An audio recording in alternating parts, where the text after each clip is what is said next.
The respect for her shone out of the eyes of the parents. And as a result of that, she was going to get a better marriage, probably, and they were going to allow her to do greater things. For me, that made me feel incredibly inspired and incredibly outraged to go and do something about this topic.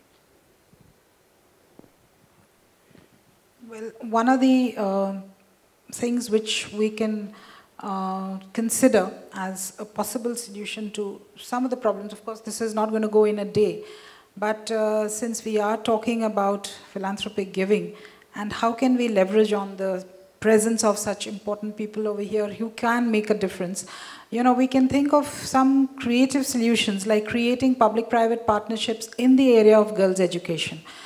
You know, where the corporate support can actually help leverage on or help empower the service delivery component of girls' education. You know, we also work with the public sector organizations, with the public sector enterprises, and the larger Navratna groups, you know, without really having a very strategic communication strategy. They've not been able to articulate it well enough.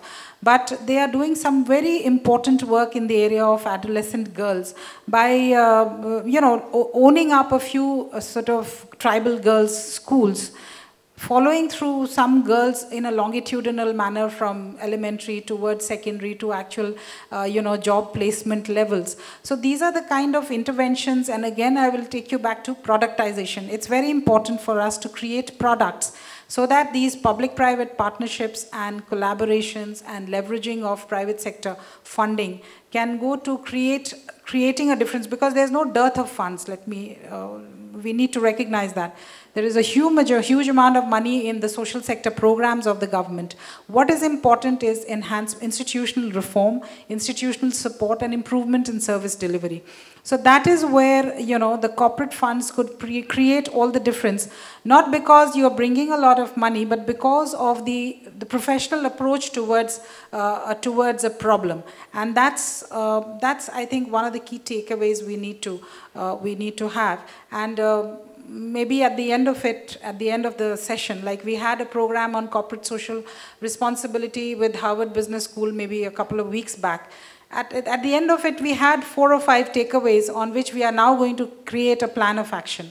So, you know, we can have 2 or 3 takeaways from this session, and we can start developing a plan of action around those as to how we can leverage on corporate support, corporate funding to build on public-private partnerships. Like there is a voucher scheme which in the morning Manish talked about. There is a voucher scheme which the bank itself has funded in Bangladesh, which is very, very useful. You follow a girl through providing a support for each girl through a voucher, which can empower you to go to school and take the benefit of different kinds of services, but it gives you a choice. Therefore, if a school is not offering you good support, good services, you have the option of going to a private school because a per child cost is paid to the child herself or to the parent. So these are certain innovative approaches that we need to look at and come out with solutions. Just something that's impacted me. Yeah. Okay, it's actually, I wanted to actually tell 2 minutes, I know 2 minutes, but it's a story. I did, since this is the Indian Philanthropy Forum, something that's really impacted me in a huge way is this particular forum. And I did, Neera, if it's okay to tell the story of one of your philanthropists. Because they really are, the philanthropists are really the arm and the leg of what we do, right? If they fund it, they make a lot of this happen and make it possible. And whether it's through cooperative giving, but I wanted to tell the story of Michael, who in this very hotel, he's married, he has an Indian wife, and he'd come to the hotel for dinner. And this is when 26/11 happened, and the terrorists sort of stormed in. He went through this incredibly, incredibly traumatic experience. And as he was hiding in one of the toilets in this hotel, he made a pact with God. And he said, he's a hedge fund guy. He ran some few $1 billion worth of hedge fund. And he was, as he was hiding in the toilet, he said, God, just save me, just this one time. And I've only made money my whole life, but I will do something if you save me. I will give back. And Michael is like this Jewish guy, early 30s. He comes out.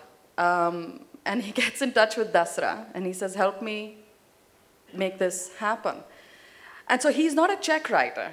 He's not a grant maker. Dasra made him into a strategic philanthropist. He went out, he looked at a bunch of organizations.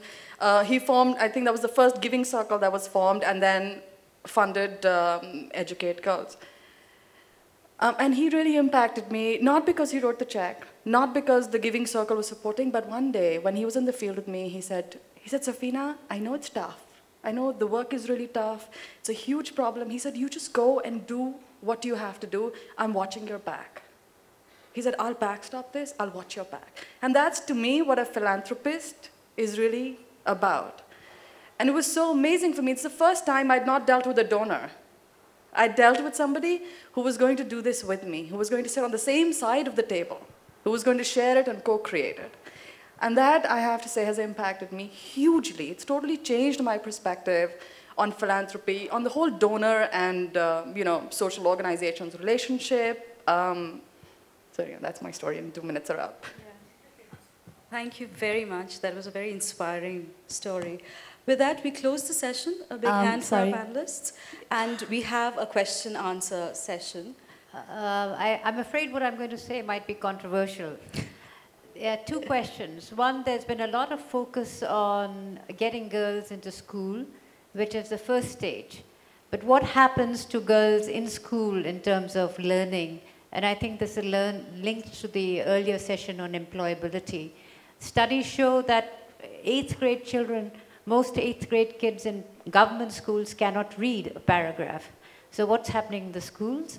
And then secondly, in terms of teacher presence, the teachers are, over 50% of teachers are absent from schools. So I think the problem is in terms of education, quality of education, and perhaps that's where corporates can play an important role, or others, NGOs, etc., in terms of monitoring and bringing some accountability to schools. The second is I'd like the panelists to comment a little bit on, a 12-year-old doesn't really determine her life. It's her overall environment, and the men and the women, the elders, that have huge influences. So is this a bit exclusionary in terms of focus on adolescent boys? After all, crimes against women aren't conducted by girls, but by others in the environment. Who would take that? You see, yeah, this quality debate is, of course, rather worrying. There has been, as you know, the first, a report from Asar, which is from Pratham, which perhaps you are quoting. There is also another report which has not been shared very well, which is the National Achievement Survey, which is provided by the government agencies, which is a lot more representative. However, even that doesn't show that the quality component is going. Again, the quality has a differential. It's not so much for girls and for scheduled castes and scheduled tribes. So the more the deprivation, the more the deficient is quality many times. But it is again linked to the issue of accountability. So what has happened, and perhaps it needs to be strengthened, is that every school has got a village education committee or a ward education committee in the urban segment. Now these need to be strengthened so that there is a community, there is social audit of what's happening in the schools. And a lot of these things can then impact quality. What is the kind of teacher you are having in the classroom? Is the teacher sufficiently trained? If she is not trained, if the training is deficient, why has that happened? So therefore it takes you to the issue of institutional reform. So, all of this is a convergent problem. And again, it is open to trying and improving the service delivery through certain professional, innovative approaches. Because large-scale rollout of centrally sponsored schemes is perhaps not one of the solutions. It's important to endeavor to look at the quality piece in a differential way. Suppose you want to improve the learning outcomes in, say, mathematics or in English. These are areas which show very poor performance. So how can we leverage on what is the existing strengths to make that happen? And it's a question of accountability. Sorry, would you like to take? Yeah, sure. And Shapna, from what you were saying, we do exactly that kind of stuff in terms of the fact we train school management committees, 50% of them are parents and 50% are women.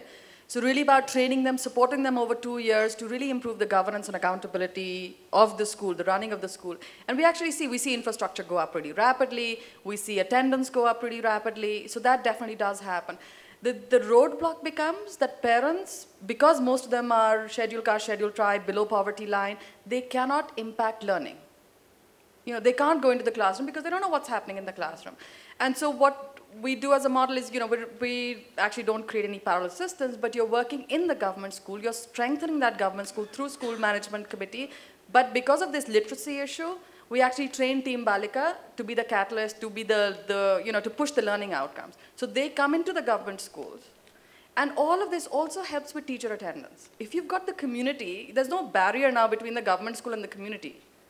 So that's, I feel that that's really the key to it, is having the community own and run that school. Whether it's through school management committees, whether it's through other options where learning outcomes, and we've seen massive jumps in learning outcomes when that happens. So that can impact quality also in a big way. May I just very quickly answer? Empowering girls is a very complex and multi-layered issue, and it's a difficult one, and it's not going to be solved by one particular intervention.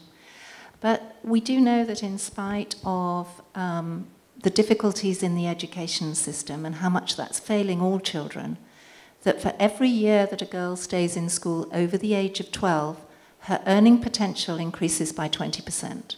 So even if she leaves illiterate or unable to add numbers, her earning power still increases. Just moving on to the point about boys, yes, absolutely. And it's not just boys who need to be changed. It's all of us. It's in every single way, it's about a societal change. Many people back home say to me, why are you dealing with such a difficult issue? Isn't this about society change? And yes, it is. But that doesn't mean that it's not worthwhile. The thing is that we do need to educate our boys to feel differently about gender roles and to have different expectations of girls, just as we need to influence and change our own minds around this as employers, as neighbours, as people who are interacting with girls of all different levels in society all the time. Every single step that I make is the one that I can change.